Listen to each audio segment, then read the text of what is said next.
You can feel when a relationship has quietly crossed a line. The conversations feel different. The silence feels different. Even the smallest moments start carrying a strange kind of weight, but neither of you says anything. You keep pretending it's just a close connection.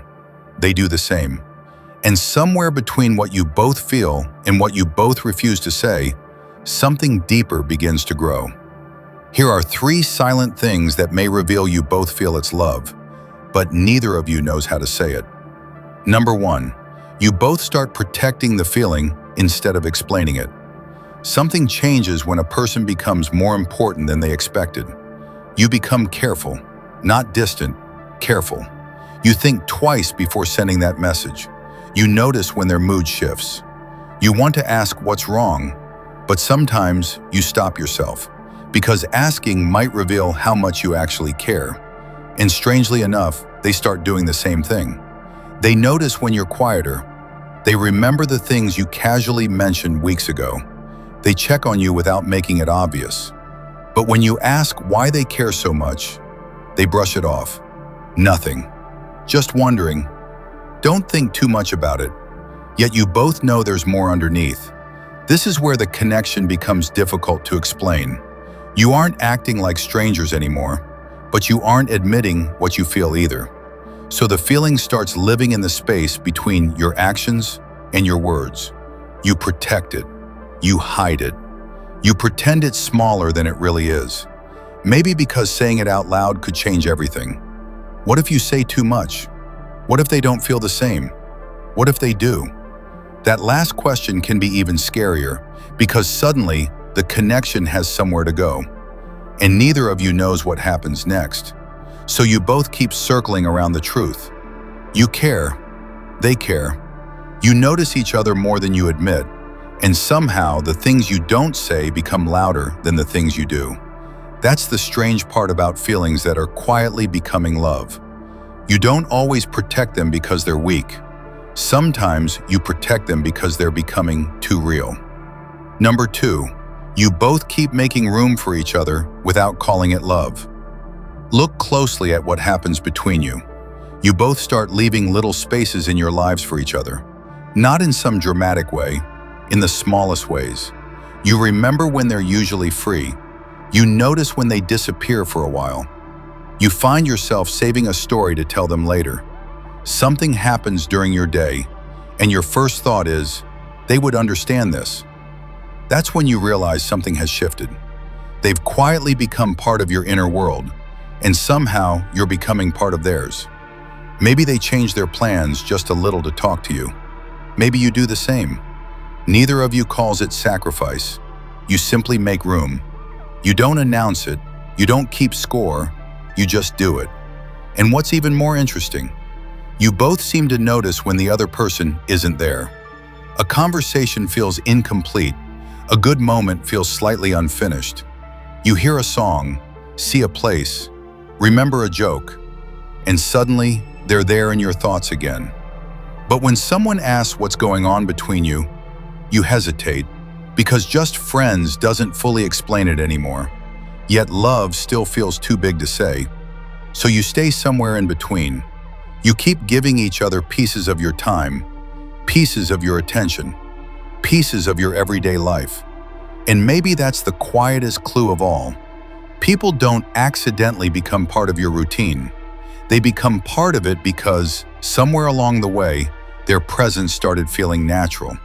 And when 2 people are doing this to each other, without asking, without planning, without admitting why, the feeling may already be deeper than either of you is ready to name. Because love doesn't always arrive with a confession. Sometimes it arrives as a space you keep leaving open, just in case they're the one who fills it. Number 3, you both keep waiting for the other person to make it safe to confess. There's a strange hesitation between you now. You both seem to be waiting, not for the perfect moment, for proof. You want to know they won't pull away if you reveal how deeply you care. And somehow, they seem to be waiting for the same reassurance from you. So you both send little signals. You become more open, then suddenly pull back. You share something personal, then change the subject. You give them extra attention, then pretend it meant nothing.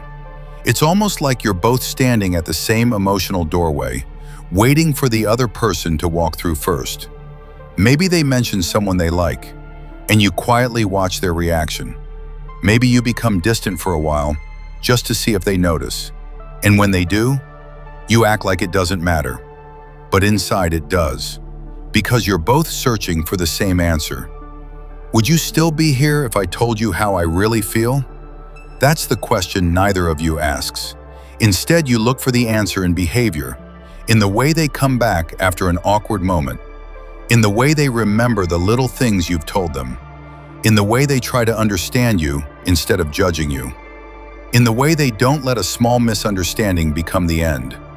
You notice these things, and maybe they notice them about you too. Because when someone matters, you start paying attention to what happens after the difficult moments. Do they stay? Do they return? Do they try? Those answers slowly create something more powerful than words: trust. And perhaps that's why neither of you has confessed yet. You're not necessarily confused about the feeling. You're afraid of what happens after the truth is spoken. Because once you say it, everything changes. The friendship, the conversations, the way you look at each other. There is no hiding behind just friends anymore. So you both stay careful. You keep the feeling tucked inside ordinary conversations. You let your actions speak where your courage disappears. You find reasons to talk, reasons to check in, reasons to stay connected. And neither of you calls it what it really is. Maybe you tell yourself it's just a habit. Maybe they do the same. But habits don't make you notice someone's silence. Habits don't make you wonder why their mood suddenly changed. Habits don't make you remember the smallest details about one person. And they certainly don't make you afraid of losing someone you've never officially had. Yet somehow, neither of you seems ready to leave. You keep coming back. You keep finding reasons to stay. You keep leaving the door slightly open, as if you're both quietly saying the same thing. I'm not ready to say this yet, but I'm still here. And maybe that's the real sign. The hardest part isn't realizing you feel something. It's finding the courage to believe the other person feels it too. Because sometimes two people aren't silent because they have nothing to say. They're silent because the truth feels too important to risk. So they wait. They watch, they hope, and somewhere beneath all that hesitation, they both already know. They just haven't found the courage to give the feeling a name. If this video made you think of someone without you even realizing it, maybe there's a reason. And if you're both feeling something you haven't found the courage to say, don't rush it. Sometimes the truth reveals itself in the little things first.